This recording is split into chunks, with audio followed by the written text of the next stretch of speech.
High, আমি অর্পিতা। আজকে চলে এসেছি একটা নতুন ভিডিও নিয়ে।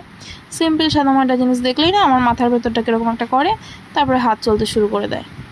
এই নর্মাল ব্লাউজটা দেখে আমার ভালো লাগছিল না, আমার মাথার ভেতর কীরকম করছিল, তারপরে এই দেখো না হাত চলতে শুরু করে দিয়েছে। এটাকে কোনো রকম একটা ডিজাইন করলাম। আমি কিন্তু খুব ভালো আঁকতে পারি না, কোনো রকম নিজের কাজ চালানোর মতো করেছি। তবে নিজের একদম সিম্পল সাদামাটা ভালো লাগছিল না, তাই একটু ইউনিক করার চেষ্টা করেছি। এটা ব্যাক সাইডটা করেছি। এবার হাতটা দেখো, কিছুই ছিল না আমার কাছে, মাথার কাকড়া ক্লিপ দিয়ে সেট করে নিয়ে হাতে এঁকে রং করতে শুরু করে দিলাম। এবার হাতাটাও করে নিচ্ছি কোনো রকম।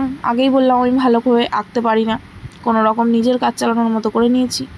আর দুটো হাতে একই রকমভাবে এঁকে নেব, তারপরে তোমাদের পরে দেখাবো কীরকম লাগছে, তোমরা দেখে বলবে। দেখো কোনো রকমভাবে দেখাচ্ছি, একা একাই ক্যামেরা করছি, তো খুব একটা ভালো দেখাতে পারছি না হয়তো তোমাদের কাছে। এই যে হাতটা, ব্যাক সাইডটা তোমরাই দেখে বলো কেমন হয়েছে।